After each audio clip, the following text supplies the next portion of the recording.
श्री कृष्णा श्री कृष्णा श्री कृष्णा श्री कृष्णा। गुरुर्ब्रह्मा गुरुर्विष्णुः गुरुर्देवो महेश्वरः गुरुः साक्षात् परं ब्रह्मा तस्मै श्री गुरवे नमः। तस्मै श्री गुरवे नमः।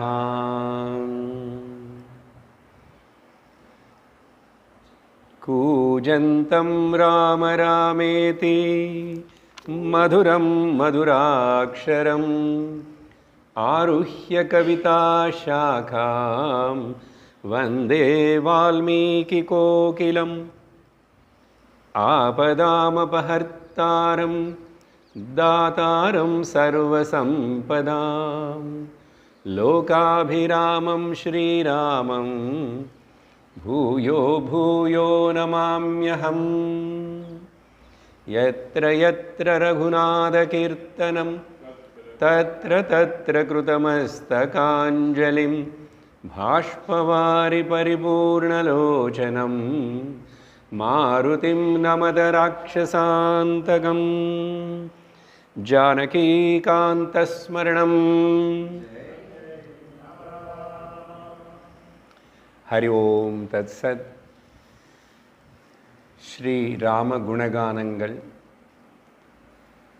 கடந்த சத்சங்கத்தில் நம்ம ராமருடைய 18 குணங்களுக்குள்ள முதல் குணம் குணவான் அనే விஷயத்தை நம்ம விஸ்தரித்து ஒரு 5 பல சந்தர்ப்பங்களுக்குள்ள ராமாயணத்தில் ராமர் எங்கெங்கெல்லாம் எல்லோரும் கூட சமமாக இருந்து எல்லோரும் கூட ஸ்நேகம் செய்யக்கூடிய ஒரு தனிப்பட்ட குணம் அவருக்குள்ளே இருந்தது.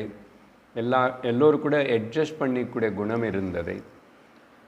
இப்போது இந்த குணம் பற்றி பேசி முடித்ததுக்கப்புறம் ஒரு சந்தேகம் வரலாம். எல்லோரும் கூட சமமாக இருக்கிறது, சமமாக பார்க்கறது, அப்படியெல்லாம் இருக்கணும்னு சொன்னால், ஒருவேளை நான் யார் கூட இருக்கானோ அவங்கள பிஹேவியர் எப்படி இருக்கின்றனதோ, அவங்களோட மனோவிகாரங்கள் எப்படி இருக்கின்றனதோ, அதெல்லாம் நம்ம நினச்ச போல் இருக்குமா? அப்படி இருக்கும்போதோ எப்படி அவங்கள நம்ம ஏற்றுக்கணுமா, அவங்கள கூட சேர்ந்து கலந்துட்டு பிஹேவ் பண்ணணும்னு சொன்னால் அவங்கள எப்படி நீ ஆதரிக்கணுமா வேண்டாமா? ஆனால் அவங்களுடைய நடவடி வேறு மாதிரி இருக்கு. சிலது தர்மபத்தமாக இல்லாமல் இருக்கும் அப்படின்னு ஒரு கேள்வி வரும். இங்கே தான் அடுத்ததாக ராமனுடைய குணம் வீரியவான். 2வது குணம் இன்றைக்கி ஆரம்பித்து பார்க்க போகிறோம். வீரியவான். வீரியவான்னு சொன்னால் வலிமை உடையவர், வீரியமிக்கவர், உறுதியானவர் அப்படின்னு பல அர்த்தங்கள் சொல்லலாம் தமிழ். ஆனால் அதுக்கு சம்ஸ்கிருதத்தில் நான் விளக்கம் கொடுக்கணும்னு சொன்னால் நிஷ்கலத்துவம், நிஷ்கல்மஷமாக இருக்கிறது. அப்படின்னா மாசற்ற, இல்லைன்னா குறையற்ற, அப்படிப்பட்ட மனஸ்பாமையோடு இருக்கிறது. இப்போ இந்த ரெண்டுத்துக்கு நான் 2வது என்னன்னா, ஒன்று நிஷ்கலத்துவம், பியூராக இருக்கிறது. 2வது ஸ்திரத்துவம். ஸ்திரத்துவம்னா கலங்காமல் இருக்கிறது, கலங்காத. அப்போது வீரியவானன்னு சொன்னால் அதுக்கு அடிப்படையாக இந்த 2 இருக்கும். வீரியவானாக இருந்தால் தான் குணவான் இருக்கிறதுக்கு ஒரு குணவான் అనేది என்ன சொன்னோம், எல்லோரும் கூட ஸ்நேகத்தோட பிரேமையோடு அப்படி இருக்கணும். ஆனால் அப்படின்னு சொல்லி போயிட்டு அவங்கள கூட இருந்து அவங்கள பிரபாவம் நம்ம மேலே இருக்குமா, நம்மளுடைய பிரபாவம் அவங்கள மேலே இருக்குமா? இங்கே தான் அப்படின்னா வீரியவான் అనేది குணவான் అనే விஷயத்துக்கு ஒரு எல்லை போட்டு பார்டர் அங்கே பிடிச்சிக்கும். நீ வீரியவானா இல்லைன்னா அந்த குணவானன்னு சொன்னதுனால நான் எல்லாரும் கூட கலந்துக்கிறேன், அப்படியே இருப்பேன், அவங்க இருக்கிற போல நான் இருப்பேன். அப்படி இருக்கும்போது என்னுடைய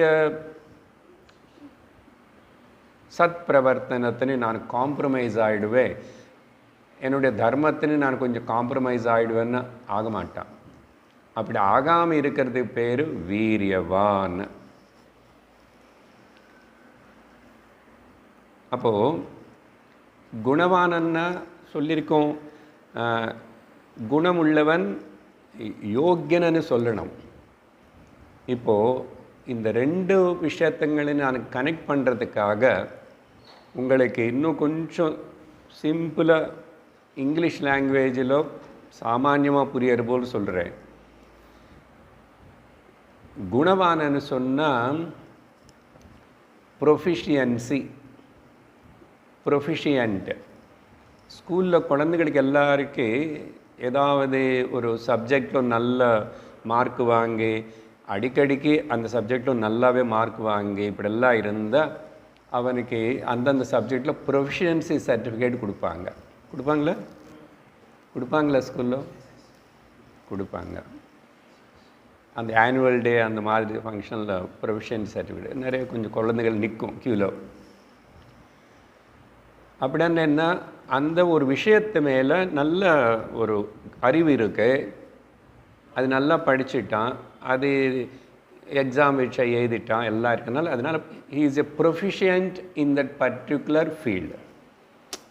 அதனால தான் ஒன்றுக்கு தனித்தனி ப்ரொஃபிஷியன்சி இருக்கும். புரியுறதா?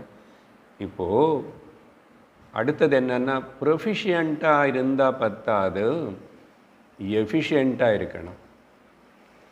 ப்ரொஃபிஷியன்சி இருந்து அப்படி என்ன அர்த்தம், நான் இங்கிலீஷு மேக்ஸ் எல்லாம் நல்லா படிப்பேன், எல்லாம் இருக்கேன்.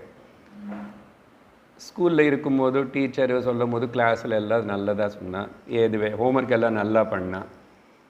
ஆனால் எக்ஸாம் வரும்போது அந்த 3 மணி நேரத்துக்குள்ளே கொடுத்த அந்த கேள்விகளை ஒழுங்காக ஏதி முடிக்கக்கூடிய திறமை வேணுமா இல்லையா? அதிக பேர் எஃபிஷியன்சி. ஆனால் உள்ளே இருக்கிற விஷயத்தின் ஞானத்தினை வெளியில் వ్యక్తப்படுத்தும் போது சரியான ரீதியில் சரியான சமயத்துக்கு குறைஞ்ச செலவுன்னு அர்த்தம் சமயம், எனர்ஜி. இது இப்போ குழந்தை ஸ்கூல் எக்ஸாம்பிள் ஆரம்பிச்சா இது நீங்கள் எல்லாத்துக்கும் அப்ளை பண்ணுங்க. அதனால் ப்ரொஃபிஷியண்ட்டாக இருந்தால் சில பேர் எஃபிஷியண்ட்டாக இருக்க மாட்டாங்க. ஆனால் இவனும் ப்ரொஃபிஷியன்ட் இல்லை அதில், ஆனால் அவனுக்கு தெரிஞ்ச வரைக்கும் அந்த விஷயத்தினை ரொம்ப சீக்கிரமாக கொஞ்சம் ஈஸியாக சீக்கிரமாக கம்மி செலவில் கம்மி டைம், எனர்ஜி, மேன் பவர் அது எல்லாத்துலையும் முடிச்சுடுவான்.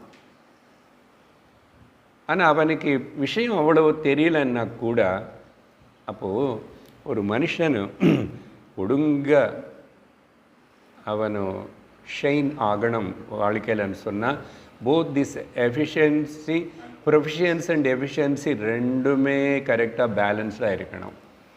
இந்த ரெண்டுத்துக்கு பேர் தான் இங்கே நம்ம ராமர் விஷயத்தில் குணவான் அண்டு வீரியவான்னு பார்க்குறோம். கதைகள் பார்க்கும்போது உங்களுக்கு புரியும் இந்த 2 பாயிண்ட் இப்போ நான் சொன்னதை.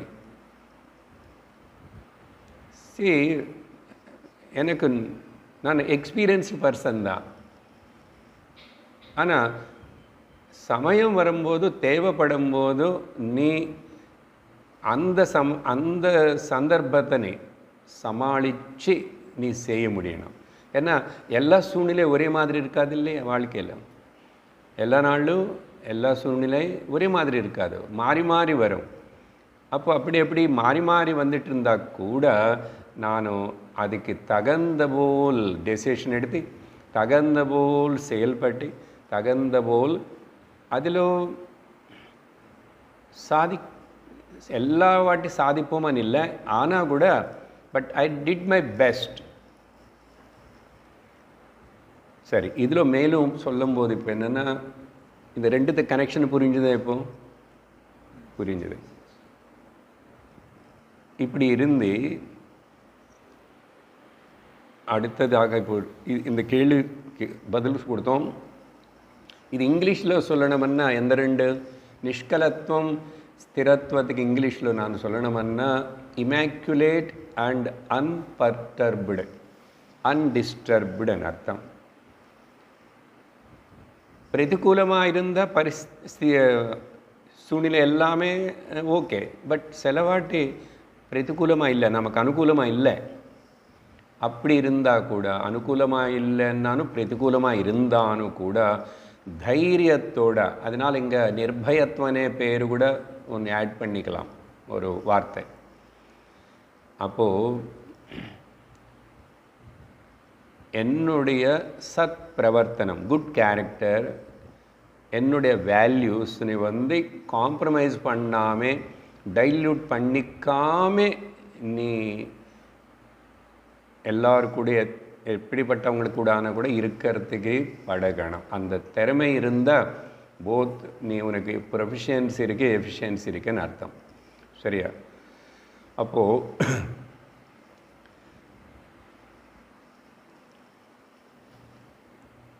இப்படி வீரியவான் అనేది இப்போ ராமருடைய கதைகள் பார்க்கும்போது சொல்லும். பட் நான் இன்ட்ரடக்ஷன் கொடுத்துட்ருக்கேன் உங்களுக்கு. இப்போது சாராம்சம் என்ன இதோட? இப்போது நம்முடைய பிரவர்த்தனை ஸ்திரமாக இருக்கணும் உள்ள.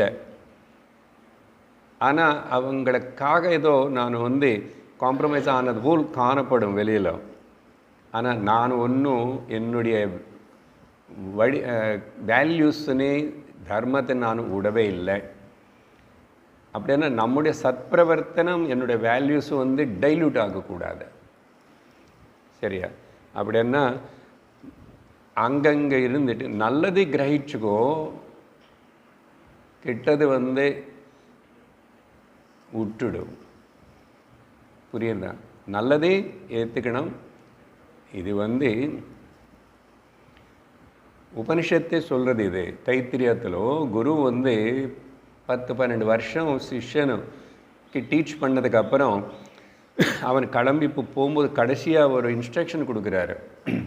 என்னன்னா, பாரப்பா, நீ இத்தனை வருஷமாக எனக்கிட்ட இருந்து எனக்கு குருகுலத்தில் இருந்து படித்தாய், இப்போ நீ கிளம்பி வெளியில் போகணும். உனக்கு இங்கே ஏதாவது இங்கேன்னா எல்லாத்துலேயும் குரு சொல்கிறார், எனக்குள்ளாவது வேறு ஏதாவது குறை பார்த்திருந்தா அது நீ எடுத்துக்காதே, அதுக்கு முக்கியத்துவம் கொடுக்காதே. எனக்கு தெரிஞ்ச வரைக்கும் நான் சொல்லி கொடுத்தேன், நல்லது எடுத்துக்கிட்டு போன்னு சொல்லி ரொம்ப ஓப்பன் ஹார்ட்டடாக குரு வந்து அந்த காலத்தில் அப்படி சொல்லி அனுப்புவான். ஏன்னா 100% பர்ஃபெக்ஷன் అనేది இந்த லோகத்தில் பிரகிருத்தில் இருக்காது. அப்போது மேக்ஸிமம் தான் பேச முடியும். அதனால் குரு வந்து அதையும் சொல்கிறாரு. ஸோ லோகத்தில் எங்கே இருக்கும்போதாவது அன்றைக்கி சொன்ன இல்லை ஒரு உதாரணம். ஒருத்தர் ஓட்டு போடுவீங்களான்னு கேட்டால் வாக்க எல்லோரும் சமம் தானே சார், எல்லோரும் லஞ்சம் வாங்கி சாப்பிட்றவங்க தான், எல்லோரும் பணம் கொள்ளடிக்கிறவன் தான், இப்படி எல்லாம் சொல்கிறான். சரியப்பா, அவனு திருடுந்தா இவனு திருடுந்தான், ரெண்டுத்தில் யார் கொஞ்சம் பெட்டர்னு பார்த்து அவனுக்கு போடுனேன். என்ன உனக்கு இந்த ஓட்டு போடுறது అనేది எக்ஸசைஸ் சாய்ஸ் இருக்குல்ல. ஸோ எல்லோரும் அப்படின்னு சொல்லிட்டா இப்படி ஏதோ ஒரு பெட்டர் இதில் எது அனி சொல்லி எடுத்துக்கிட்டு பண்ணணும், பார்ப்போம் நல்லது நடக்கும் அனி அப்படின்னு சொல்லி நான் போடவே மாட்டேன்னு சொன்னால் அப்புறம் அது தவறு அந்த மாதிரி. சரி, அப்புறம் இந்த விஷயத்தின்னு பேசும்போது நமக்கு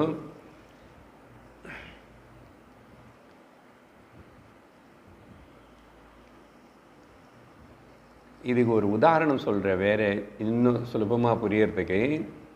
எப்படின்னா, இப்போது சாப்பிட்ற போல பொருளுக்குள்ளே உப்பு போடுறோம் இல்லையா? உப்பு வந்து தன்னுடைய குணத்தனை விடாமல் அதோடைய குணத்தை நீ விடுறதில்லை. விடாமல் சுற்றி இருக்கிற பதார்த்தங்கள் எல்லாத்துக்கும் கூட இன்னும் கொஞ்சம் டேஸ்ட் கொடுக்கறது. புரியுதா?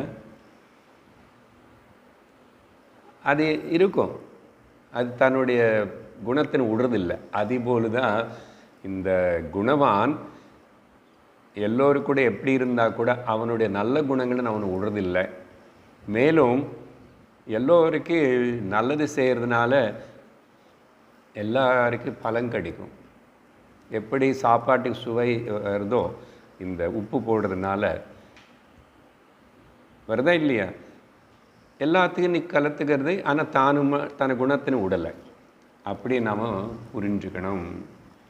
அடுத்ததாக இப்போது முதல் ராமருடைய விஷயத்திலோ முதல் இன்சிடெண்ட் என்ன, எங்கே அவர் இப்படி கலங்காமே தைரியமாக ரொம்ப சின்ன வயசுலையே எப்படி இருக்காருன்னா, முதல் விஷயம் ராமருக்கு ஸ்வயம்வரம், சீதா கூட ஸ்வயம்வரம் பண்ணுறதுக்காக விஸ்வாமித்திரன் கூட்டிகிட்டு போனார். இது பாலகாண்டத்தில் வரும். அந்த விவாக சந்தர்ப்பம், விவாகம் ஆகுமா எதுனால விஸ்வாமித்திரனுக்கு எல்லாம் தெரிஞ்சிருந்தால் கூட அவர் ராமர் லக்ஷ்மணன் கொண்டு போனது வேறே காரணத்துக்கு. மாரிச்ச சுபாகுகள் அங்கே யக்னத்தினை நடக்கூடாமல் செய்கிறாங்க. நான் யக்னம் முடிக்கணும் அதுக்கு கூட்டிகிட்டு போனார். இவங்க 2 பேர் சகாயம் பண்ணாங்க விஸ்வாமித்திரனுக்கு. இந்த ராட்சசுகள் தொல்லை போயிடுத்து. அப்புறம் விஸ்வாமித்திரன் ரொம்ப சந்தோஷிட்டார். கடைசியில் கிளம்பி இப்போது வேலை முடிஞ்சு போச்சு. குழந்தைகளே, ராமலக்ஷ்மண நீங்கள் என்ன உங்கள் அப்பா அம்மா கிட்ட போக போகிறீங்களா? அனுப்பிட்டோமா? நான் இங்கே ஜனக மகாராஜ் அவங்க மகளுக்கு கல்யாணத்துக்காக ஏதோ ஸ்வயம்வரம் போட்டாங்களாமா, நான் அப்படி போய் பார்க்கறதுக்கு போகிறேன் அப்படின்னு சொல்லிட்டு கேட்டார் விஸ்வாமித்திரர். ராமலக்ஷ்மணன் அப்பா ரொம்ப நாள் அவன் அம்மா அப்பான்னு விட்டுட்டு இங்கே காட்டில் இவர் கூட சுற்றிக்கிட்டு கீழே படுத்திக்கிட்டு என்னென்னமோ பண்ணிகிட்ருக்கணும் அப்படி சொல்ல. குரு, நீங்கள் என்ன சொன்னால் நாங்கள் அது பண்ணுறோன்னு சொல்லிட்டாங்க. அப்படியே இருக்கணும் சிஷ்யனும் இல்லையா? அப்போ சரி வாங்கன்னு ஜனக்புரி கூட்டிகிட்டு போனாங்க. அங்கே ஜனகர் சபை. ஜனகர் சொல்கிறாரு, எனக்கு ஒரு மகள் இருக்காங்க, அவங்க பேர் சீதாதேவின்னு பேர் வச்சுருக்கேன். அவங்க எனக்கு ஒரு நிலத்தில் கல்டிவேஷன் அப்படி பண்ணும்போதும் அங்கே ஒரு பொட்டியில் கடிச்சிருக்கான், தெய்வ பிரசாதம் போல். அவங்கள நான் நல்ல செல்லமாக வளர்த்திட்டு கொண்டு வந்திருக்கேன். இப்போ அவங்களை கல்யாணம் பண்ணுறதுக்காக நான் என்ன முடிவு பண்ணிட்டேன்னா, என்கிட்ட ஒரு சிவதனஸ் இருக்கு. அந்த சிவதனஸ்ன்னு யார் தூக்கி வச்சு அதுக்கு நாறு கட்டி அது பிடிச்சி இது பண்ணால் தூக்கி முதல்ல அது ரெடி பண்ணுறதே. ஏன்னா அது சிவதனஸ்ன்னா அது எங்கேருந்து வந்துச்சுன்னா, சரி அது யார் பண்ணால் அவங்களுக்கு நானும் எங்கள் மகளுன்னு கொடுப்பேன். வீரிய சுல்கேதி மே கன்யா ஸ்தாபிதேயம் அயோனிஜம். அயோனிஜான்னா எந்த அம்மா வயிற்றுல பிறக்கல சீதாதேவி. ராமராவது இங்கே கௌசல்யாவுக்கு பிறந்தார். அந்த அம்மா கர்ப்பவதியாக இருந்து 9 மாதங்க பிறந்த ராமர். அப்போது ஆனால் சீதா அப்படியே அயோனிஜா கடிச்சான். அப்படிப்பட்ட அவங்களை நான் இந்த வீர சுல்கம் வீரியம் அந்த வீரத்துவத்தை யாராவது ஒருத்தனை காட்டி ஒரு க்ஷத்ரியன் அப்போது அது பண்ணிட்டா நான் அவங்களுக்கு தான் எனக்கு உள்ள குழந்தைன்னு தரேன்னு சொல்லிட்டு நான் நிர்ணயம் பண்ணிட்டேன். அப்படி ஆனால் அதுக்கு முன்னாடி கூட யாரோ எத்தனோ பேர் கேட்குறாங்க ராஜாக்கள். அவங்கள எல்லாரும் சில பேருக்கு கொடுக்கலன்னு கோபமே வந்துச்சு. அவங்கள எல்லாரும் என் மேலே யுத்தத்துக்கு வந்தாங்க. ஆனால் நான் அவங்கள எல்லாம் சமாளிச்சுட்டு எப்படியோ ஜெயிச்சிட்டேன். இப்படி எல்லாம் சொல்லி அந்த சிவதனுசுடைய பெருமையை சொல்கிறார். அப்போது விஸ்வாமித்திரர் சரி அந்த சிவதனுசு நீ கொண்டு வர சொல்லுங்கோ. ராமா பார்க்கட்டும் அப்படின்னு சொல்லிட்டு சொன்னால் ஜனகர் வர வச்சுட்டார். அது எவ்வளோ பெருசாக இருக்கிறது, எவ்வளோ வெயிட்டாக இருக்குது என்னன்னு சொல்கிறதுக்கு ராமாயணத்தில் 5000 பேர் சிப்பாய்கள் சைன்யம் எதிரிக்க கரெக்டாக சதானி பஞ்சாசீத் 5000 பேர் 8 சக்கரம் இருக்கிற பெரிய வண்டி மேலே வெற்றிக்கிட்டு இடுத்துக்கிட்டு வந்தாங்க சிவதனுசு. அதுக்கப்புறம் அதை காமிச்சார். இதோ இது யாரோ பெரிய பெரிய பலம் இருக்கிற ராஜாக்கள் யாரும் இதுன்னு தொட்டி தூக்கவே முடியல. அது மட்டும் இல்லை, தேவதர்கள் நாகர்கள் நைதத் நைதத் சுரகணா சர்வேஹே ந அசுராச்ச ந ராட்சசாக. தேவதர்கள் ராட்சசர்கள் யாரும் கந்தர்வ யக்ஷ பிரவராக சகின்னர மனோ மகோரகாக. நாகலோகத்தில் எந்த லோகத்தில் யார் செமி டெமி காட்ஸ் யாரு கூட இது இப்போ வரைக்கும் அதை தூக்கி வச்சு இது பண்ண முடியல. அப்படியெல்லாம் ரொம்ப பயப்படுத்தி சொல்கிறாரு ஜனகர். அப்படின்னு சொல்லிட்டு அப்படி அவங்களே பண்ணலைன்னா ஒரு மனுஷனுக்கு இது தூக்கி பண்ண முடியுமா? ராமர்னா ஒரு ராஜாவோட பிள்ளை, சின்ன பிள்ளை, 16 வயசு கூட இல்லை இப்போது ராமருக்கு. அப்படின்னு சொன்னதுக்கப்புறம் விஸ்வாமித்திரர் கிட்ட ராமர் பார்க்குறார். ஏன்னா குரு சொல்லணும் இல்லையா, விஸ்வாமித்திரர் வந்து ராமா தனுசு ஜாகிரத்தை பிடிச்சி எடு அப்படின்னு சொல்லிட்டு அதுக்கு ஆக்ஞா கொடுத்ததுக்கப்புறம் என்ன பண்ணார், எல்லாரும் பார்த்துட்டு இருக்கும்போதே ராமர் வந்து அது ரொம்ப எப்படின்னா ஆரோபயத் சதர்மாத்மா சலீலமிவ தத்தனு. ரொம்ப ஈஸியாக, சலீலமிவன்னா வெரி ஈஸிலி அது அப்படியே எடுத்து கஷ்டமே இல்லாமல் நிற்க வச்சு அந்த மேலே இருக்கிற அந்த கயிறு வந்து அப்படி கொண்டு வந்து அப்படி கீழே இழுத்து கட்டும்போது அது 2 டமால் உடைஞ்சிச்சு. அந்த தனுர் பங்கம் அதுக்கு பேர், சிவதனுர் பங்கம். இல்லே உடைஞ்சு போச்சு. அதோட சப்தத்துக்கு பாருங்க, பூமி மலைகள் எல்லாமே ஒரே கம்பனமாகி எர்த்துக்கைக்கு வந்த போல் சவுண்டு வந்துச்சு. விஸ்வாமித்திரர் ஜனகர் ராமலக்ஷ்மணர் தவிர மிச்சம் எல்லாரும் மூர்ச்சாயிட்டாங்க. எல்லாரும் கொஞ்சம் நேரம் அன்கான்ஷியஸ் ஆகிட்டாங்கோ. அப்படிப்பட்ட ஒரு கிரியை பண்ண. இப்போ இங்கே வந்து இது என்ன கதை, எப்படி நம்புறது? 16 வயசு ராமர் பண்ணார். அதெல்லாம் இல்லாமல் என்ன பார்க்கணும்னா, இங்கே ராமர் வந்து இவ்வளவு ஜனகர் பயப்படுத்திட்டு அதை பற்றி சொல்கிறாரு, கொஞ்சம் கூட கலங்கலை, பயப்படலை. அதுதான் விஷயம் முதல். அப்புறம் தன் சக்தி மேலே தனக்கு ஒரு நம்பிக்கை, பண்ணுவோமே, ஐ வில் டூ அப்படின்னது முதல் அந்த பாசிட்டிவ் ஒரு ஆஸ்பெக்ட் இருக்கணும் இல்லையா? அப்படி ராமரை வந்து அது பண்ணி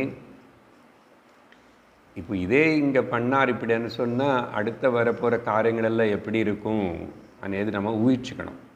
அடுத்ததாக என்ன ஆச்சு, சரி அப்போவே ஒரு ஆக்சுவலி இதுக்கு முன்னாடியே அந்த விஸ்வாமித்திரனுடைய யக்னத்தில் மாரிச்ச சுபாகு ராட்சசர்களே சம்ஹாரம் பண்ணதை அது இப்போ இங்கே நம்ம அது சொல்லாமல் நேராக இந்த தனு என்ன இது ரொம்ப பெரிய காரியம். சரி கல்யாணம் ஆகிடுத்து. அப்புறம் தசரதர் எல்லாரும் வந்தாங்க அயோத்தியிலேருந்து. இங்கே 4 பேருக்கு 4 பிள்ளைகள் இருக்காங்க. சீதா ஒன்று தான், ஆனால் ஜனகருடைய பிரதர் உடைய சில்ட்ரன் மகள் இருக்காங்க. அவங்க எல்லாம் சேர்த்து மொத்தம் செட் பண்ணி 4 பேருக்கு ஒரே வாட்டி அங்கே கல்யாணம் ஆகிடுது. கல்யாணமாகி கிளம்பி அயோத்தியக்கு போகணும். அப்படி கிளம்பி எல்லாம் ரெடி ஆகிடுச்சு, போய் ரதம் ஏறணும் ராமன். அப்படி கிளம்பும்போது கரெக்டாக வாசலில் வந்து 2வது விஷயம் சொல்லிகிட்ருக்கே வீரியவான் பரசுராமர் வந்து பார்கவராம பரசுராம வந்து அங்கே முன்னாடி நிற்கிறார் வாசல்லையே. பார்கவ பரசுராமன்னாவே எல்லாருக்கும் இவங்களுக்கு தெரியும். யாருக்கு? ஜனகருக்கு தெரியும், வேறு ராஜாக்களுக்கு தெரியும், எல்லாருக்கும் தெரியும். அவர் வந்தாவே க்ஷத்ரியர்கள்னு அப்படியே வட்டிடுவார். புருகுராமா இல்லைன்னா பார்கவராம இவருக்கு பேர் பரசுராம. அப்புறம் இவருக்கு ரொம்ப சுலபமாக கோபம் வரும், ஈஸியாக. அப்புறம் அது வேறு க்ஷத்ரியர்கள்னா அவருக்கு பிடிக்காது. அப்போ முன்னாடி நிற்கிறார், நேராக ராமர்கிட்டே. ஜனகர் ஆடி போயிட்டுருக்கிற தசரதர், முக்கியமாக தசரதர் பயந்து, எல்லாரும் பயந்துறாங்க. சுற்றி இருக்கிறவங்க எல்லாரும் பயப்படுறாங்க. ஆனால் ஒரு விதமாக கொஞ்சம் பதற்றம் இருந்தது. விஸ்வாமித்தர் காட்டிக்கல. ஆனால் இன்னும் இப்படி கிளம்பி சுபமாக கிளம்பி போகும்போது இவர் இங்கே நின்றுட்டார், என்ன பண்ண போகிறார் என்ன பிள்ளைன்னு. தசரதனுக்கு மட்டும் ஒரே பயம். அவர் சுவாமி எங்கள் பிள்ளைன்னு ஒன்றும் பண்ணாதுங்கோ. அவர் வேறு கல்யாணமாய் பக்கத்தில் வைஃப் இருந்துச்சுன்னா அவள் விட்டுடுவார். முக்கியமாக அப்பு கல்யாணமானா அந்த காலத்தில். அதனால தான் நிறைய பேர் பரசுராமன் வராருன்னு சொன்னால் புதுசாக ஒரு கல்யாணம் பண்ணிக்கிட்டு பக்கத்தில் ஒரு பொண்ணுன்னு வச்சுக்குவாங்களாமா. அவ்வளோ பயம். அப்படியே சொல்லப்பட்டிருக்கு. அவர் விட்டுட்டு போயிடுவார். அவருக்கு அது ஒரு நியமம். இவர் ஒரு வாட்டி 2 வாட்டி இல்லை, அவங்க அப்பாவுக்கு பண்ண அநியாயத்துக்கு ஒரு ராஜா க்ஷத்ரிய 37 முறை ஹிமாலயத்திலேருந்து கன்னியாகுமரி வரைக்கும் அந்த பாரத வருஷனில் எங்கே போனாலும் க்ஷத்ரிகளை அப்படியே சமரிச்சுட்டே போயிட்டுருப்பார். அவ்வளோ கோபம், அவ்வளோ. அப்படின்னா பித்ரு ருணம் தீர்த்துறதுக்காக அவர் அப்படி பண்ணார். அப்போது முன்னாடி நின்றுட்டார். தசரதருக்கு ரொம்ப பயம், கெஞ்சி கேட்டார், விடுங்க ஒன்றும் எங்கள் பிள்ளைன்னு. ஆனால் ராமர் அப்படியே இருக்கார். அவர் ஒத்துக்கலை பரசுராமர். அதெல்லாம் கிடையாது. கேட்குறாரு, ஏப்பா நீ இந்த சிவதனுஷன் உடைச்சிட்டியாமே அப்படின்னா, உடைச்சி கல்யாணமாகி கொஞ்ச நாள் ஆயிடுச்சுல, ஒரு வாரமாவது இருப்பாங்க இல்லையா அங்கே. அது கேட்டு தான் நான் வந்தேன். நீ அவ்வளோ பெரிய கட்டிக்காரையா? நீ என்ன நினச்சிட்ருக்க? என்கிட்ட விஷ்ணு தனுஷ் இருக்கு, இது நீ பிடிக்க முடியுமா? இப்படின்னு ஒரு சவால் விடுறாரு. அப்போது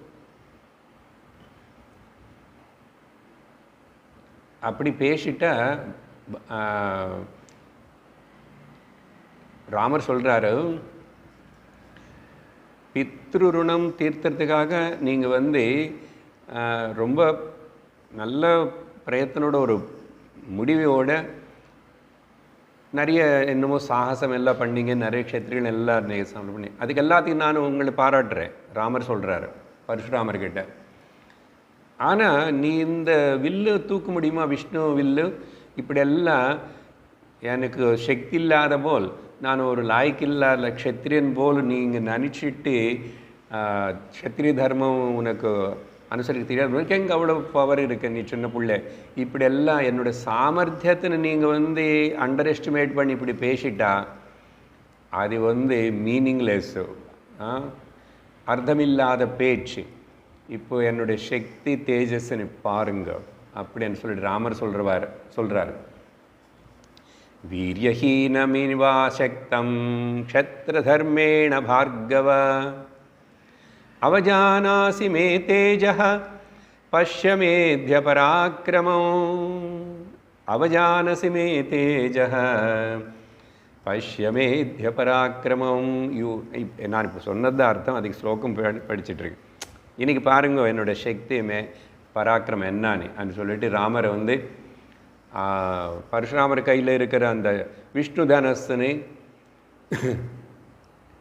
எடுத்துகிட்டு அப்படியே தைரியமாக தூக்கிட்டு அதையும் ரெடி பண்ணி அம்பு வச்சு ரெடியாக இருக்கார். அப்போது ராமர் சொல்கிறார் திரும்பி. அதுக்கே ஆச்சரியப்பட்டார் பரசுராமர். நீ பிராமணன் பரசுராமர், ஆனால் நீ கையில் ஆயுதம் வச்சுருக்க, பரிசு இருக்குல்ல அவர்கிட்ட, அதனால் நானும் நீ அடிக்கலாம். ஏன்னா நீ கையில் ஆயுதம் வச்சுருக்க, நீ ஆயுதம் வச்சு இல்லாமல் இருந்தால் நான் உங்களை அடிக்க மாட்டேன்.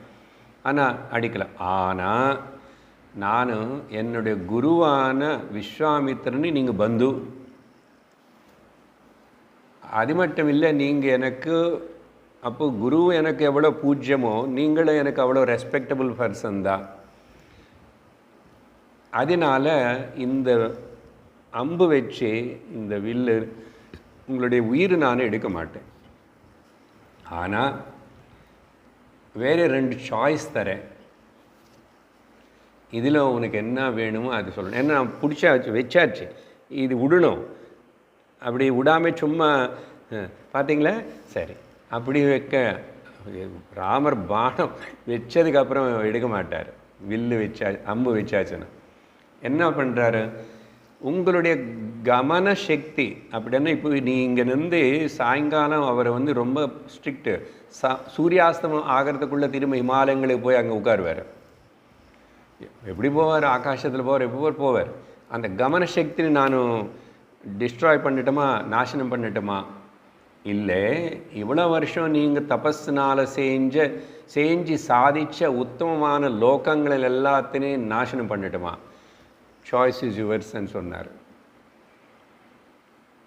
அப்போது இப்படி சொன்ன உடனே ராமருடைய இந்த பேச்செல்லாம் கேட்டதுக்கப்புறம் சந்தேகம் இல்லாமல் பரசுராமர் என்ன சொன்னார்னா, இந்த பூமி கமனம், பூமி என்ன நான் போகிற வழி இதில்லை, நான் இந்த பூமி மொத்தத்தினே என்னை குருவான கஷ்யபனுக்கு நான் தானம் பண்ணிட்டேன். அவர் சொல்கிறார் பார்கவராமர். அப்போது என்னை இந்த பூமி மேலே நிவசிக்க வேண்டான்னு என்ன அவர் ஆக்ஞை பண்ணார்.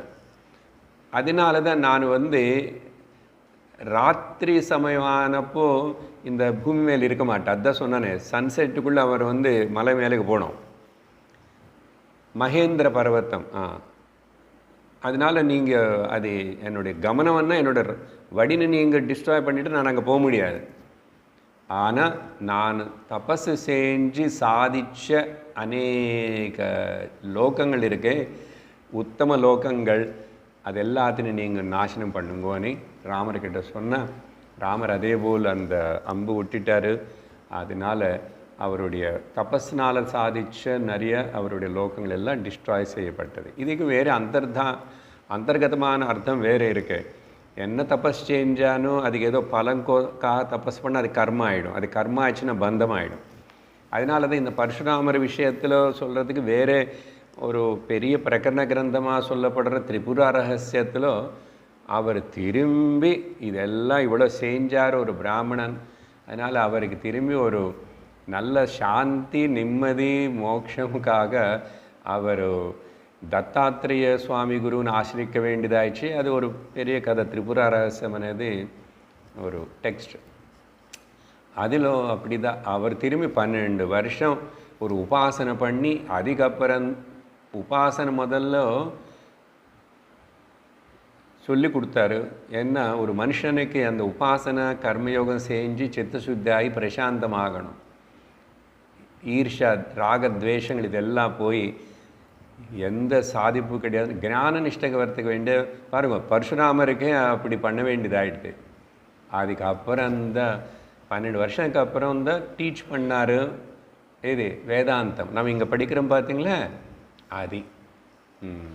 அது திரிபுரஹரசன் புஸ்தகத்தில் வரும். சரி, இந்த விதமாக ராமர்கிட்ட சொல்கிறாரு பார்கவராமர், உன்னுடைய கையில் நான் தோற்று போனதுக்கு நான் ரொம்ப பெருமைப்படுறேன்றார். அதனால் நீ நிஜமாகவே நீ வீரியவான் தான், பராக்கிரமவான் தான் சொல்லிட்டு ராமருக்கு, தசரதனுக்கு, விஸ்வாமித்திரன் எல்லாருக்கும் சுற்றி பிரதட்சணம் பண்ணி நமஸ்காரம் பண்ணி அவர் பாட்டுக்கு அவர் கிளம்பி போயிட்டார். இது 2வது விஷயத்தில். இப்போது இங்கே ஏதோ வீரியம்னு சொன்னால் நீ ஒரு பெரிய வஸ்தாதா, ரெஸ்லரா, இல்லைன்னா ஃபைட்டரா, பாக்ஸரா, அதை பற்றி நம்ம பேசலை. Inner quality, status of the mind. இது சாரீரகமும் மானசிகமும் 2 விதமாகவும் எடுத்துக்கணும். அப்போ நம்மளை போல் நம்ம கேட்குற இந்த கதைக்குன்னு ராமருக்கு இருக்கிற சக்திக்கு என்ன சம்பந்தம்? நம்ம எங்கே? பட் இன்டர்னலி மானசிகமான சக்தி, மானசிக சக்தி எல்லாருக்கும் வேணுமா வேண்டாமா? எனக்கு என்னை சுற்றி என் வாழ்க்கையில் சில பிரச்சனைகள் வருதா இல்லையா? How you will deal with them. அதுக்கு தான் இந்த விஷயம் சொல்கிறது. கலங்கலை ஆனால் தானும் செய்யணும்னு நினச்சாரு, பராக்கிரம சக்தின்னு காட்டிட்டார். அப்புறம் என்ன, நமக்கு இருக்கிற டேலண்ட்னு நல்ல விதத்தில் நல்லதுக்காக அது செஞ்சதுனால தான் பரசுராமருடைய ப்ரௌட்னஸ், கர்வமே, அகங்காரமே இறங்கி போச்சு. சரி, இப்படி இந்த விஷயத்திலும் ராமருடைய வீரியத்தினை பார்க்குறோம். அதுக்கப்புறம் பார்த்தா மூணாவது விஷயம் அரண்ய காண்டம். பாருங்கள், ஒரு காண்டத்தில் அங்கங்கே போகிறோம். ராமாயணம் எல்லாம் அங்கங்கே தொட்டி பார்க்குறோம். அரண்ய காண்டத்தில் வனவாசம் 14 வருஷம். கடைசி ஒரு வருஷம்தான் இந்த சீதானி ராவணன் எடுத்துகிட்டு போனது, ராமர் அலைஞ்சு கஷ்டப்பட்டது, காட்டில் சுற்றினது, ஆல் ட்ரபுள்ஸ் அண்டு டிஃபிகல்ட்டிஸ் ஒரே வருஷம்தான். மிச்சம் 13 வருஷம் நல்ல சுக்கமாக இருக்காங்க ராம, சீதா, லக்ஷ்மணா. எங்கே? காட்டில். அதெல்லாம் ராமாயணத்தில் வால்மீகி ரொம்ப விவரிப்பார். எப்படியெல்லாம் ரசித்து ஆனந்திச்சு அங்கே பிரகிருதி கூட ஒன்றாய் அப்படி இருந்தாங்கன்னு. சரி, அங்கே அப்படி இருக்கும்போதும் ஒரு நாள் ராவணனுடைய சிஸ்டரான சூர்பனகா வந்தான். இந்த தண்டகாரண்யம் ஃபாரஸ்ட் అనేది அது முனிவர்கள் நிறைய பேர் இருக்காங்க, தபஸ் பண்ணுறாங்க. ஆனால் ராவணனுடைய கசின் பிரதர்ஸான கர, தூஷண, திரிசிரா, இவங்க 3 பேர் எல்லாம் கசின்ஸு தான். அப்போது ஆனால் சூர்பனகா ராவணனுடைய டைரக்ட் சிஸ்டர் தான். ஸோ மொத்தத்தில் இவங்க எல்லாரும் சிபிலிங்ஸ் சொல்லணும். சரி, அந்த அம்மா முக்கியமாக இந்த தண்டகாரண்யத்தில் தான் இங்கேருந்து அங்கே, அங்கேருந்து இங்கே அப்படியெல்லாம் சஞ்சரிச்சிட்ருப்பான் ஆகாசத்தில். எங்கெல்லாம் ருஷிகள் ஏதாவது பண்ணுறாங்கன்னு சொன்னால் அதெல்லாம் நாசனம் பண்ணுறது, ருஷிகளை கொலை பண்ணி அவங்க நரமாம்சம் சாப்பிட்றது. அது அவங்களுக்கு ரொம்ப பிடிச்ச டிஷ்ஷு. யாருக்கு? சூர்பனக்கு. அழகாக லங்கையில் அண்ணா பக்கத்தில் இருக்கலாம் இல்லையா? எதுக்கு? நானும் ஃப்ரீயாக, I am a freelancer, I will also go அப்படின்னு தனியாக சுற்றுவான். She likes the most in the Dandakaranya forest. அந்த தண்டகாரண்ய ஃபாரஸ்ட்டில் இந்த ராவணனுடைய கசின் பிரதர்ஸான கர, தூஷண, திரிஷிரா 3 பேரும் 14,000 ராட்சஸில் கூட அவங்க அங்கே தங்கிட்டுருக்காங்க. அதுக்கு பேர் ஜனஸ்தானம். ராமாயணத்தில். அப்போது ஒரு நாள் ராமர், லக்ஷ்மணன், சீதை இருக்கிற அந்த பஞ்சவட்டி அந்த ஆசிரமத்துக்கிட்ட சூர்பனகா எப்படியோ ஸ்மெல்லு, எப்படி நாய்க்கு இதெல்லாம் ஸ்மெல்லும், அதுக்கு அப்படி ராட்சஸ். இங்கே யாரும் மனுஷர்கள் இருக்காங்கோ அப்படின்னு சொல்லிட்டு நினச்சி ஏதோ சாப்பிடலாம்னு ஏதோ நினச்சிட்டு இறங்கிட்டான். இறங்கி அதே வேஷத்தில் தான், அப்படி தான் கோரமான ரூபந்தான், அப்படி தான் இறங்கிட்டான். அங்கே தூரமாக இறங்கி பார்த்தார். முதல் ஃபஸ்ட்டு சைட்டே ஆல் அவுட்டு. யார்? ராமருடைய லவ்வில் பண்ணிட்டான், விழுந்துட்டான். ராமர் மேலே லவ். சூர்பனக்கு இவ்வளோ அழகான,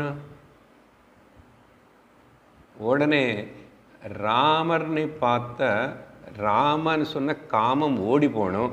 ஆனால் ராமர்னு பார்த்தே சூர்பனக்கு காமம் வந்துச்சு.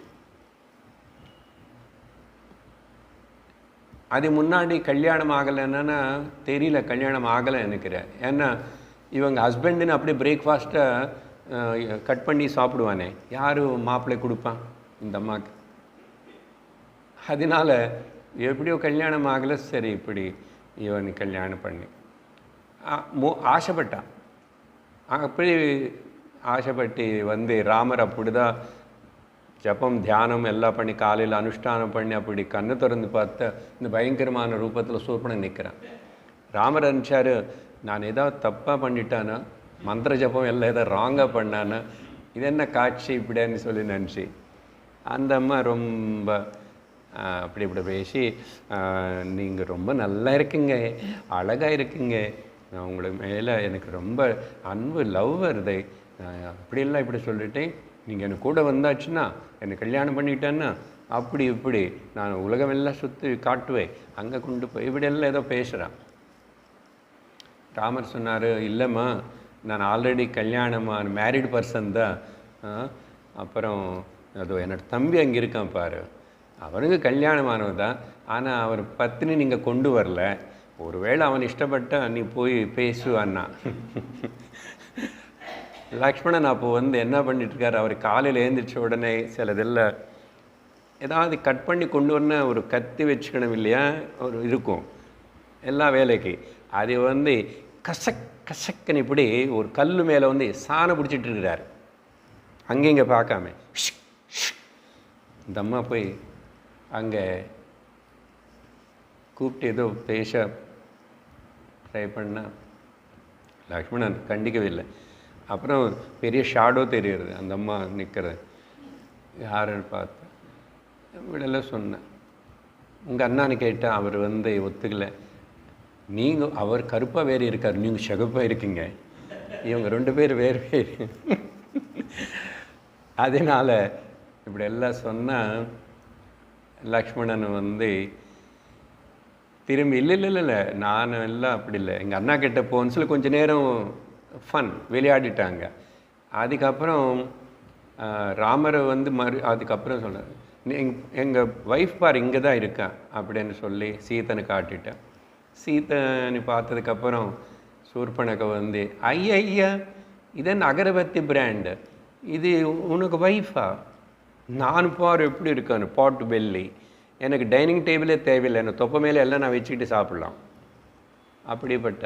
அங்கே தான் ரொம்ப ராமாயணத்தில் ஒரு சிரிப்பான ராமரை பேசினது அந்த ஃபன் அப்படி இல்லை. வால்மீகி கூட ராமருடைய அழகு சூர்பன அழகு 2 பக்கத்தில் கம்பேர் பண்ணி பேசுவார், நல்லா இருக்கும். சரி, நமக்கு விஷயம் வீரியவான. அதுக்கப்புறம் சீதை இருக்கிறதுனால தானே இந்த ராமர் என்னை ஏற்றுக்க மாட்டேன்றாரு, அப்படின்னு அந்த சீதானு இல்லாமல் செஞ்சுட்டா என்ன பண்ணுவார் அப்படின்னு சொல்லிட்டு ஓடி சீதானி கொலை பண்ண போனால் கணத்து பிடிச்சிக்கன். அப்போ ராமர் பார்த்து லக்ஷ்மணா அப்படின்னு அப்படி ஒரு குரல் கொடுத்தாரா, அந்த கத்தி சாணம் பிடிச்சிட்டு லக்ஷ்மணன் ஏந்திச்சு அப்படியே போய் சூர்பனனுடைய 2 காது மூக்கு 3 அடி கட். அந்த ஒரே வலினால் ரத்தம் வருது, இங்கே அழுந்துட்டு கத்திக்கிட்டே பறந்து போயிட்டான். அப்படி போயிட்டான். போயிட்டு எங்கே போனால் இந்த கரதூஷணர்கள் தானே பக்கத்தில் ஜனஸ்தானத்தில் இருக்கான், ராவணன் லங்கை எங்கோ இருக்கான். அதனால் அவங்கக்கிட்ட போயிட்டு பாருங்கள் இப்படி எல்லாம் ஆயிடுச்சு அப்படி ஆயிடுச்சுன்னு சொல்லிட்டு அங்கே யார் பண்ணாங்க என்ன எல்லா தகவல் டீட்டெயில்ஸ் கொடுத்தான். அங்கே அப்புறம் கரண் அவன் தான் ராஜா அங்கே ஜனஸ்தானத்துக்கு. முதல் ஒரு 14 பேர் ராட்சசர்களன்னு சும்மா அனுப்பிச்சிட்டார். தூஷணா அவனு கூட அனுப்பிச்சு. ராமருக்கு தெரியும் இப்போது ரியாக்ஷனும் ஏதாவது வரப்போகிறதுன்னு சொல்லிட்டு இவர் ரொம்ப ஜாக்கிரதையாக இருக்கார். அது அலர்ட்னஸ். ஃபர்தர் ஆஃப்டர் என்ன ஆகுமனேது அவருக்கு தெரியும். இது யாரோ ராட்சச ஜாதிக்கு சேர்ந்தது தான் இந்த சூர்பனகா. இது போய் அங்கெல்லாம் சொல்லும், ஏதோ பண்ணும், இல்லை அவள் ஏதாவது கூட பண்ணலாம், ஜாக்கிரதை இருக்கணும். அப்படி அலர்ட்டாக இருக்கிற ராமர். 14 பேர் வந்தாங்க. அப்போவே ராமருக்கு தெரியும் அவங்க வராங்கன்னு சொல்லிட்டு லக்ஷ்மணா சீதான்னு அண்ணின்னு கொண்டு போய் நீ அந்த குகையில் இருந்து காப்பாற்றிட்டு அங்கே இருந்தி அவங்கள நான் பார்த்துக்கிறேன்னா. லக்ஷ்மணன் நான் யுத்தம் பண்ணுறேன்னா ராமர் ஒத்துக்கலை. ஏன்னா நானும் பெரியவன், நீ என்னக்காக என்னை தேடி எனக்கு கூட வந்துட்டு ஒன்று பாதுகாக்கிறது பாருங்கோ, எனக்கு என் மேலே டிபெண்ட் ஆகிருக்கிறவங்கள்ட்ட பாதுகாக்கிறதுனேது என்னுடைய கடமை. அப்போது அவன் ராமர் மட்டும்தான் 14 பேர்னு அப்படியே சம்ஹாரம் பண்ணிட்டார். அவருடைய வில்லு தனுர்வித்யனால் அம்பு விட்டுட்டு. அதுக்கப்புறம் இந்த தகவல் தெரிஞ்சது. அதுக்கப்புறம் 14,000 பேர்னு அனுப்பிச்சிட்டார். அதில் முதல்ல 14 பேர் தான் வந்தது. இந்த 14,000 பேர் வரும்போதோ திரிஷர கமாண்டர் அவர்னு அனுப்பிச்சிட்டார். ராமர் இங்கே பண்ண யுத்தம் பார்த்தா அமோகம். என்ன பண்ணுறாரு, எப்படி எல்லாம் அம்பு விடுறாரு, என்ன இது ஒரு மேஜிக்கா ட்ரிக்கா ஒன்றும் தெரியல, அப்படி இருக்கு. அப்போ கூட ராமர் இவங்களை வரும்போது என்னன்னு அவங்களுக்கு முதல்ல வார்னிங் கொடுப்பாரு. நீங்கள் தேவையில்லாமல் இப்படி எல்லாம் யுத்தம் செய்யணும்னு சொன்னால் நீங்கள் என்னுடைய அம்புக்கு பலியாகி போயிடுவேங்க. அதனால் நானும் என்னுடைய தம்பி லக்ஷ்மணன் உங்களை மாதிரி இருக்க துர்மார்கள் ராட்சசர்கள் இந்த ருஷிகளின் எல்லாருன்னு நீங்கள் ஹிம்சை பண்ணி கஷ்டப்படுத்துறீங்க இல்லையா இந்த தண்டகாரண்யத்தில், அவங்களை காப்பாற்றி உங்களை எல்லாத்தையும் தண்டிக்கிறதுக்காக தான் நாங்கள் இருக்கிறோம். நீங்கள் பேசாமல் இப்படி எல்லாம் எங்களை மேலே யுத்தம் பண்ண அப்படின்னு இல்லாமல் நீங்கள் உயிரோடு இருக்கணும்னா போயிடுங்க அப்படின்னு சொல்லி ராமர் எப்பவுமே கூட அவங்க ராட்சசர்கள் உடனே கொலை பண்ணுறதில்லை. அவங்க ஏதாவது துர்மார்க்கத்தில் ஈடுபட்ட விடமாட்டார் அப்படின்னு சொல்லிட்டு சொன்ன அப்புறம் அவங்க எல்லோரும் சிரிச்சுட்டு, பாருடா ஒருத்தர் நீ வேணும், நாம் 14 பேர் இருக்கிறோம், 14,000 பேர் வந்தாங்க, இத்தனை பேர் நாங்கள் இருக்கிறோம், நீங்கள் ஒருத்தர் காஹிதே சக்தி ஏகஸ்ய பகூனாம் ரணமூர்தனே, நீங்கள் பார் ஒரே ஒருத்தனை, நாங்கள் பார் எத்தனை பேர் இருக்கோமோ, நீ எப்படி எங்களை கூட யுத்தம் பண்ண முடியுமா? நான் அவங்களுக்கு கேலி பண்ணி ஏதோ சிரிச்சுக்கிட்டே சொல்லும் போதும் அனிமேல் ராமர் இவங்க இப்படியெல்லாம் கேட்குற மாதிரி இல்லை, திமிரு பிடிச்சிருக்காங்கன்னு சொல்லி அவங்கள எல்லாருமே சம்ஹாரம் பண்ணுறாரு. எப்படி யுத்தம் நடந்துச்சுன்னா ராமருக்கு கூட அடிபடுறது, சில காயங்கள் ஆகிறது, உடம்பு மேலெல்லாம் ரத்தம் ஓடுறது.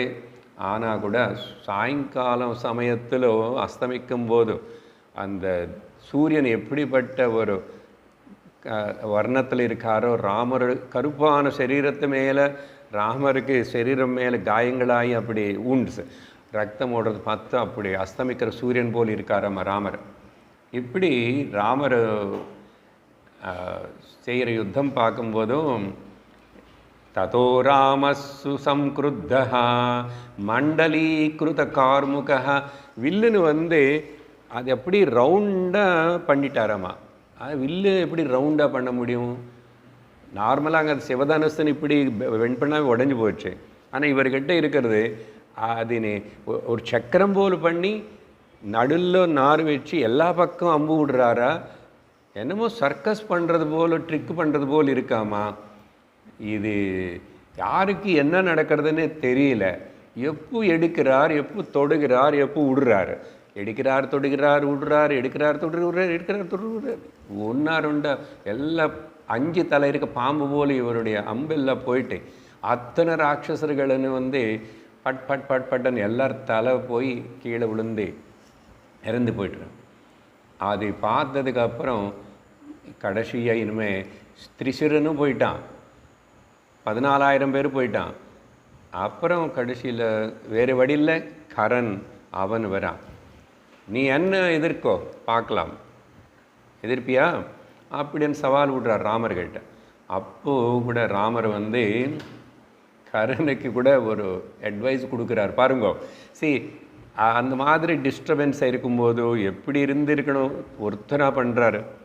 ஆனால் அவருடைய கடமை என்ன, எதிராக யார் வந்தாலும் மனுஷனுக்கு முதல்ல ஒரு அட்வைஸ் கொடுத்து ஒரு சான்ஸ் கொடுக்கணும், அவன் மாற்றணும்.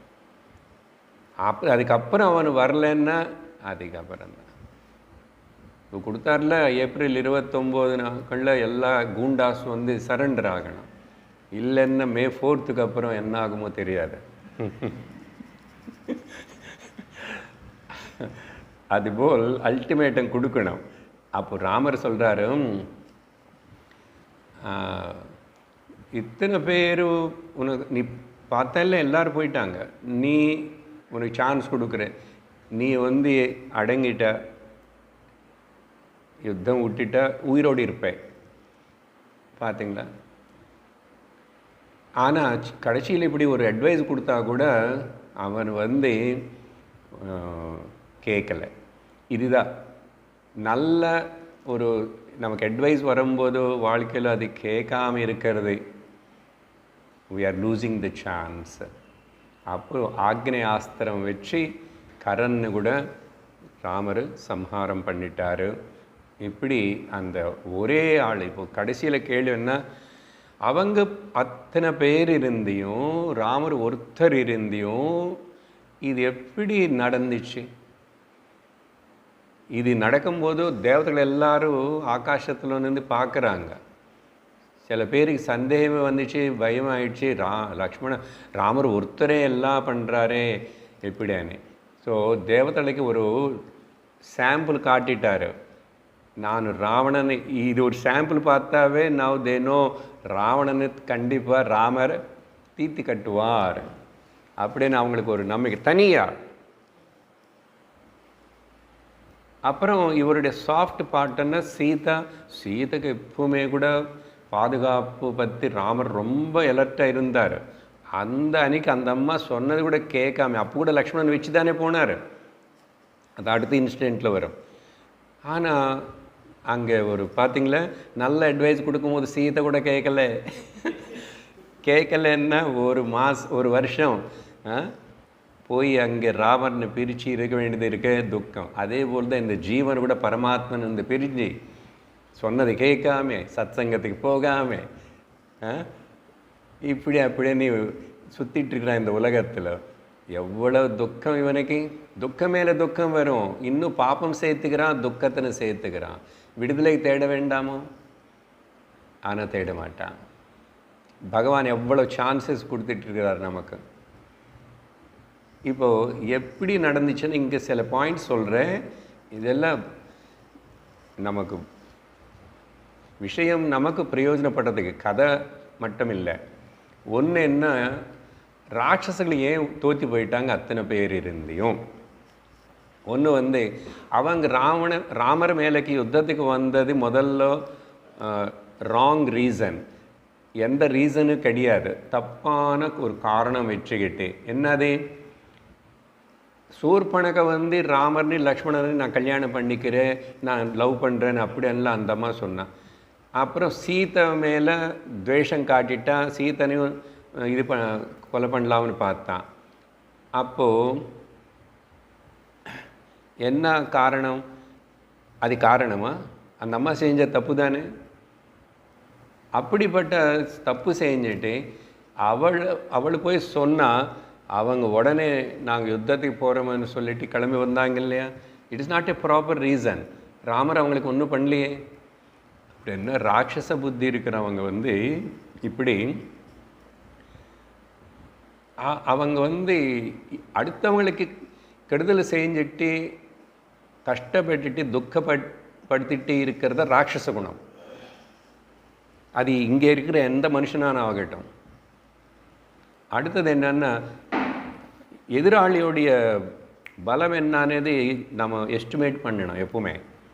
அதுதானே ஸ்ட்ராட்டஜி. யுத்தத்தில் ஒன்று அட்டெம்ப்ட் பண்ண போகிறவன்னா இதுக்கு என்ன ரியாக்ஷன்ஸ் வரும், எப்படி நடக்கும், அது அவங்களுக்கு இல்லை. அது they are not able to see that. அப்படி இருந்து கர்வத்தினால அகங்காரத்தினால அவன் ராமர் ஒருத்தன் தானே அப்படி. ராமரான எவ்வளோ டேலண்டடாக இருக்கான், அவனோட சக்தி என்ன, இதெல்லாம் அவங்களுக்கு. அப்புறம் மூணாவது காரணம் இதோ கடைசியில் தனித்தனியாக அட்வைஸ் கொடுத்தாரு. விட்டுட்டு போனால் உயிரோடு இருந்திருக்கலாம் இல்லை. அட்லீஸ்ட் கரண் ஒருத்தனாவது உயிரோடு இருந்துப்பானே. ஏன்னா கண்ணு அவன் முன்னாடி தெரியும் 14,000 பேர் போயிட்டாங்க. தம்பி போயிட்டான், இன்னொரு தம்பியும் போயிட்டான். அப்போ பார்த்து கூட தெரிஞ்சு கூட நல்ல அட்வைஸ்ன்னு எடுத்துக்காமல் இருக்கிறதுனால அவங்க நாசனம் ஆயிட்டாங்கோ. அப்புறம் அவங்களுக்கு விசக்ஷண டிஸ்கிரிமினேஷன் பவர் கம்மி இருக்கும் அசுர புத்தி இருக்கிறவங்களுக்கு. ஆனால் அகங்காரம் காமம் ஜாஸ்தி இருக்கும். அகங்காரம் காமம் ஜாஸ்தி இருக்கும். நல்லது అనేది என்னது தெரிஞ்சுக்கிற சக்தி இல்லாமல், விசேஷண சக்தி இல்லாமல் இருப்பாங்கோ. அப்போது இந்த மாதிரி. ஆனால் ராமர் தனியாக இருந்து எப்படின்னா அவர் சிச்சுவேஷன் நல்லா ஸ்டடி பண்ணக்கூடிய திறமை இருக்குது. அதனால் முதல்ல சீதா லக்ஷ்மணனுக்கு சொல்லி பாதுகாப்பு அனுப்பிச்சிட்டார். இப்படி ப்ரீ பிளான்டாக இருக்கிறது. அப்படி அவர் மேல் டிபெண்ட் ஆனவங்களுக்கு எல்லாருக்கும் ரட்சணை கொடுக்கறது. இந்த விஷயங்கள் எல்லாம் ப்ரொஃபிஷியண்ட்டாக இருக்கிற ராமர் எஃபிஷியண்ட்டாக எக்ஸிக்யூட் பண்ணுறார். அப்புறம் இது எல்லாத்துக்கும் மீறி தர்மத்துக்காக எப்பவுமே மனுஷன் கட்டுப்பட்டு இருக்கணும். தர்மம் அதுதான் முக்கியம். முனிவர்களுக்கு எல்லாருக்கும் ப்ராமிஸ் பண்ணார், உங்களுக்கு ரட்சணை கொடுக்குற இந்த தண்டகாரண்யத்தில் இருக்கிற இந்த ராட்சர்கள் எல்லாரும் நான் சம்ஹாரம் பண்ணுறேன்னு தர்மத்துக்காக வாக்கு கொடுத்தார். சும்மா இவங்க எல்லாரும் சாப்பிட்டு வால்மீகி ராமாயணம்னு சொல்லுவோம், அங்கே ருஷிகளுடைய எலும்பு இந்த ராட்சர்கள் சாப்பிட்றதெல்லாம் இவ்வளோ பெரிய இந்த 3 மாடி ஹைட்டுக்கு அப்படியெல்லாம் இருக்குமா. எலும்பு அங்கே தான் இருக்கும். அது பூமிக்கு அத்தனை ருஷிகளனை சம்ஹாரம் பண்ணி சாப்பிட்றாங்க அவங்க. அப்புறம் இந்த ராமர் டிஸ்டர்பே ஆகலை. அவருக்கு கஷ்டம் இருக்குது. நடுவில் இவ்வளோ டைடாக இருக்க மாட்டாரோ, அம்பு குத்திச்சில்ல அவருக்கு கூட. அவருடைய காயமாயிடுத்து உடம்பெல்லாம். கொஞ்சம் லக்ஷ்மணனுடைய ஹெல்ப் எடுத்துக்கலாமான்னு கூப்பிடவில்லை, நானும் தனியாக பண்ணிடுவேன்னு சொல்லிட்டு. அப்புறம் ஸ்கில்ஃபுல்லாக, அப்புறம் ஆர்கனைஸ்டு அட்டாக்ன்றான். இது வால்மீகி ரொம்ப ஆர்கனைஸ்டுன்னு. இதுதான் டேலண்ட்ஸ் இதெல்லாம். அப்புறம் லீடர்ஷிப். ராமர் தானுக்கு தானே சமயம் வந்தால் எல்லாமே நானே பண்ணிடுவேன் அப்படின்னு லீடர்னு இருக்கிறவன் எப்பவுமே அந்த சமயத்தில் யார் இல்லைன்னா என்னென்ன பண்ணணும் எல்லாம் லீடரே பண்ணணும். இதெல்லாம் இருந்தால் எஃபிஷியண்ட். அதுதான் வீரியவானுக்கு இருக்க வேண்டிய குணங்கள். இப்படி லாஸ்ட் பாயிண்ட், இங்கே ராமர் இவ்வளவு யுத்தம் சமயம் ஒருத்தர் மேலே ஒருத்தன் திரும்பி வரான், பயங்கரமான ராட்சசர்கள் எல்லாரும். அப்படி இருந்த அந்த சமயத்தில் கூட ராமர் உதார ஸ்வபாவம், கருணை இருக்கு. சரி, என்னமோ நீ ராட்சசனாக இருந்தால் பிறந்த உன்னோட வாழ்க்கை நீ வாழ்ந்துக்கோ. ஆனால் நல்லவங்கள் எல்லாரும் இப்படி எல்லாம் ஹிம்சை பண்ணுறது, பாப்பம் மேலே பாப்பம் பண்ணுறது சரியில்லை. அப்போ கூட சான்ஸ் கொடுத்தாரு எல்லாருக்கும். இப்போ அதுதான் ultimatum, give the chance to surrender or அவங்களே மாறணும். இந்த விஷயம் ராவணன்கிட்டே காட்ட போகிறார். அப்புறம் சரி, இப்படி இவங்க எல்லாரும் சொன்னாங்க. அடுத்தது ஒரே ஒரு விஷயம் ஜஸ்ட் டச் பண்ணி நிறுத்துடுறேன். ராமன் இப்போது மகாவீரன், வீரியவான் అనేది இங்கே நிரூபணம் ஆகிடுது. ஆனால் அதுக்கப்புறம் அகம்பனனை சொல்லி ஒரு ப்ரெஸ் ரிப்போர்ட்டர், ஒரு கூடாச்சாரி இல்லையா, ப்ரெஸ் பர்சன் லைக், அவனும் ராவணனுடைய சைன்யத்தில் ஒரு சிப்பாய். ஆனால் அவருடைய மெயின் இது என்னென்னா இந்த ஜனஸ்தானத்தில் என்னென்ன நடக்கிறதுன்னு சொல்லி இங்கேருந்து அங்கேருந்து இங்கே தகவல் கொடுக்கறது, கிவிங் தி இன்ஃபர்மேஷன்ஸ். அதான் சொன்னான் ப்ரெஸ் ரிப்போர்ட்டர். இந்த யுத்தம் நடக்கும்போது ஜனஸ்தானத்திலோ அவன் மறைஞ்சு எப்படியோ தப்பிச்சுக்கிட்டு ஒடிஞ்சிருந்து நேராக எல்லாமே பார்த்துட்டான். எல்லாரும் கரனு கூட சேர்ந்து எல்லாரும் இறந்து போனதுக்கப்புறம் அப்படியே ஓடி ராவணனுக்கிட்ட போயிட்டு இங்கே ரிப்போர்ட்டு கொடுக்குறான். அந்த ரிப்போர்ட்டு தான் எப்படி கொடுக்குறாருன்னா, ராமர்னை பற்றி எல்லாம் சொல்கிறார். எல்லாரும் போயிட்டான். ஜனஸ்தானத்தில் நம்ம ஆள் ஒருத்தனும் கிடையாது, கம்ப்ளீட்லி அவுட் அப்படின்னு சொன்னால் ராவணனுக்கு ஆச்சரியமாயிடுத்து. கேட்குறாரு, ராமர் ஒருத்தரே பண்ணாரா, இல்லை நிறைய தேவதர்கள் எல்லாரும் இந்திரனு சந்திரன் எல்லாரும் ராமருக்கு சகாயம் பண்ணாங்களா அப்படின்னு ராவணன் கேட்குறான். ஏன்னா இவனுக்கு அகெனிஸ்ட் எல்லா தேவதர்களையும் தெரியும். அதனால் அவங்க எல்லாரும் ஏதாவது ராவணனுக்கு மனுஷ ரூபத்தில் இருக்கவனுக்கு சகாயம் பண்ணார அப்படின்னு கேட்டால் அகம்பனன் சொல்கிறாரு, இல்லை இல்லை, ராமர் ஒருத்தரே எல்லாரையும் கொலை பண்ணிட்டார். அதனால் ராமருடைய அப்படிப்பட்ட பராக்கிரமமும் பார்த்து நானே ஆச்சரியப்பட்டேன். ராவணனு கூட கொஞ்சம் ஆச்சரியப்படுறாரு. அகம்பனன் அப்படி சொல்லும் போது என்ன சொன்னார்னா, அந்த ராமர் அந்த ஆச்சரியம், அவர் கையில் வில்லு பிடிச்சிருந்த யாருமே நிற்க முடியாது அப்படின்னு சொல்லி, இன்னும் திவ்ய அஸ்திரங்கள் இருக்குது அவர்கிட்ட. இந்திரனுக்கு சமானமான சக்தி இருக்கிறவர், ராஜாக்களுக்குள்ள எல்லாம் சிரேஷ்டன் அவர் அப்படின்னு சொல்லி. ஆனால் முகத்தில் எப்போவுமே ஆனந்தமாக இருக்கிற பூர்ண சந்திர பிம்பம் போல் இருக்கிற இப்படியெல்லாம் சொல்லி, அவன் ராமர் லக்ஷ்மணனும் அவனுக்கு தம்பி லக்ஷ்மணன் ஒருத்தன் இருக்கான். லக்ஷ்மணனு கூட சேர்ந்து அவங்க 2 பேர் இருக்காங்கன்னா, அக்னி எரிஞ்சிட்டு இருக்கும்போது அதுக்கு காற்று இன்னும் கூட கொஞ்சம் சேர்த்தா என்ன ஆகும்? அது போலுதான். இவங்களை பற்றி சொல்லவே முடியாது ராவணா. நான் பார்த்தா நேராக கண்ணுனால் அவங்களை யாரும் ஜெயிக்க முடியாது, நமக்கு ஜெயிக்க முடியாது அப்படின்னு சொல்லிட்டு ராட்சசுகள் எல்லாரும் போனாங்களங்க. அவங்களுக்கு ஒருத்தனுக்கு எல்லாருக்கும் தனியாக ராமன் காணப்படுறான். ராமர் எனக்கு கூட தான், என்ன மேலே தான் அம்பு விடுறான்னு இவனுக்கு தெரியுது. 14,000 பேர்கள் 14,000 ராமர்களாக தெரியுறது. அப்படி நடந்துச்சுன்னு சொல்லி அகம்பனன் இன்ஃபார்ம் பண்ணுறாரு. சொல்லிட்டு கடைசியில் உன்னுடைய கேபிட்டலுக்கு அது ஒரு என்ட்ரன்ஸ் மாதிரி ஜனஸ்தானம். அது லங்கா அங்கே இருந்தால் கூட, ஆனால் அது அப்படியே கம்ப்ளீட்டாக இன்னைக்கு போயிடுதுன்னு சொல்லி அப்போது என்ன சொன்னார்? ராவணனுக்கு கோபம் வந்துச்சா, உடனே நான் நேராக போய் ராமலக்ஷ்மணன்னு யுத்தம் பண்ணி அவன் தீர்த்து கட்டுவேன்னா.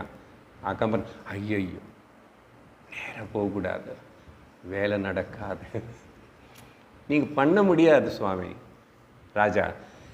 முகாமுக்கு நேர டைரக்ட் யுத்தம் అనేది சரியான முடிவில்லை அப்படின்னு சொல்லி மறுபடியும் ராமருடைய வீரியம் சௌரியம் அது அன்எக்ஸ்பிளைனபிள், அப்படி அன்இமேஜினபிள். அவரோட வில்லு அம்பு பார்த்த அவ்வளோதான். என்ன பண்ணுவாருன்னா சொல்கிறாரு, அவர் ஆகாசத்தில் இருக்கிற கிரகங்கள் எல்லாத்தையும் நட்சத்திரங்களோட சேர்ந்து அவனுடைய விலுவித்யா அம்பு வச்ச கீழே கொண்டு வருவார். அப்புறம் சமுத்திரத்தில் முழுங்கி போயிட்டுருக்கிற பூமின்னு கூட அவரோட விலுவித்தியனால் மேலே கொண்டு வருவார். விஸ்வம் மொத்தத்தினே லயம் பண்ணி மறுபடியும் அது கொண்டு யதாஸ்தானில் வைக்கக்கூடிய சக்தி இருக்கிறோம். இதெல்லாம் அகம்பனன் சொல்கிறான். ராட்சசன் எல்லாம் எப்படி பாப்பங்கள் செஞ்சவங்களுக்கு ஸ்வர்க்கத்திலோக்கு போகிறதுக்கு என்ட்ரி கிடையாதோ, உன்னுடைய ராட்சச இத்தனை சைன்யம் இதெல்லாம் கூட ராமனன் கூட பிரத்யக்ஷமாக யுத்தம் பண்ணி ஜெயிக்க முடியாது, நேருக்கு நேராக யுத்தம் பண்ணி ஜெயிக்க முடியாதுன்னு அகம்பனன் இன்ஃபர்மேஷன் கொடுத்துட்டு முடிச்சிட்டாரு. அதுக்கப்புறம் ராவணன்